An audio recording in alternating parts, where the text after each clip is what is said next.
భారతదేశంలో రాజ్యాంగబద్ధంగా ఉన్నటువంటి పార్లమెంట్ ని కాదని సుప్రీంకోర్టు ఇప్పుడు పార్లమెంటుతో పాటు రాష్ట్రపతిని కూడా ప్రశ్నించే పరిస్థితి వచ్చింది. అంటే సుప్రీంకోర్టు ఎలాంటి ఇది తీసుకుందో చూడండి, ఎలాంటి స్టాండింగ్ తీసుకుందంటే ఇంకా ప్రజలు ఎన్నుకున్నటువంటి పార్లమెంటు వేస్ట్, అలాగే రాష్ట్రపతి కూడా వేస్ట్. ప్రపంచంలోనే అతిపెద్ద ప్రజాస్వామ్య దేశం కదా ఇది.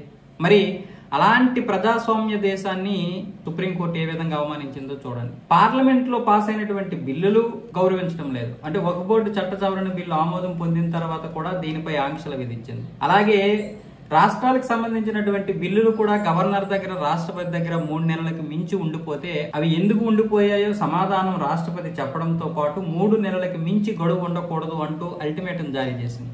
అంటే ఇప్పుడు సుప్రీంకోర్టు ఏంటి అంటే ఇప్పుడు రాష్ట్రపతిని, పార్లమెంట్ ని అందరిని అవమానించినట్లు. లేదనుకుంటే ఈ దేశంలో సుప్రీంకోర్టే అన్నిటికంటే అల్టిమేట్, ఇంక దానికి మించి ఏది లేదనేది దాని అర్థం. అంటే మరి రాష్ట్రపతి వేస్ట్, ఈ పార్లమెంట్ వేస్ట్, ఈ రాజ్యసభలు వేస్ట్, ప్రజలు ఎన్నుకున్నటువంటి ఈ ప్రజాప్రతినిధులు కూడా వేస్ట్. ప్రజలు ఎన్నుకున్నటువంటి ఈ ప్రజాప్రతినిధుల చేతే కదా ఇప్పుడు ఇవన్నీ జరిగాయి. ఈ బిల్లులు ఎలాగ పాస్ అయ్యాయి, అసలు ఇందులోకి ఎందుకు తలదూర్చిందో తెలియదు. ఇప్పుడు వక్ఫ్ బోర్డుకి సంబంధించినటువంటి వారు పిటిషన్ దాఖలు చేశారు సుప్రీంకోర్టులో, దానికి సంబంధించినటువంటి మాటలు మాట్లాడాలి. కానీ పార్లమెంట్ లో బిల్లు పాస్ అయిన తర్వాత దాన్ని ఎలా ఆపుతారు?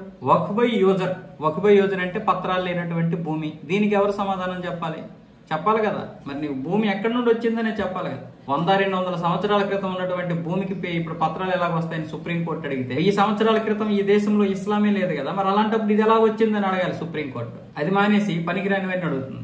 ఇప్పుడు జగదీప్ ధన్ఖడ్ గారు అదే అన్నారు, అన్నిటికంటే పార్లమెంటే సర్వోన్నతం, పార్లమెంట్కి మించి ఏం లేదు.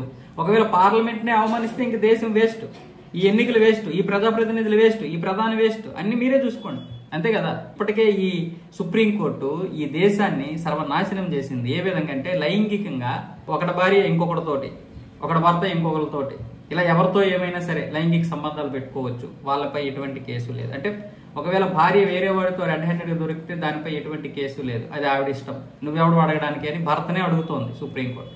దీన్ని ఇప్పుడు ఢిల్లీ హైకోర్టు సుమోటోగా తీసుకొని, ప్రామాణికంగా తీసుకొని మొన్న ఒక కేసును కూడా కొట్టేసింది. నీ భార్య ఎవరితోటో తిరిగితే నువ్వు ఈ కేసు ఎలా పెడతావు, అది ఆవిడ ఇష్టము అంటూ హైకోర్టు స్వయంగా ఆ కేసును కొట్టేసింది. అంటే ఎలాంటి పరిస్థితులు సృష్టిస్తున్నారో చూడండి. ఇలాంటి పరిస్థితి మన దేశంలో ఉంది. సుప్రీంకోర్టు అంత దిగజారి ప్రయత్నిస్తుందో ఏం అర్థం కావడం లేదు.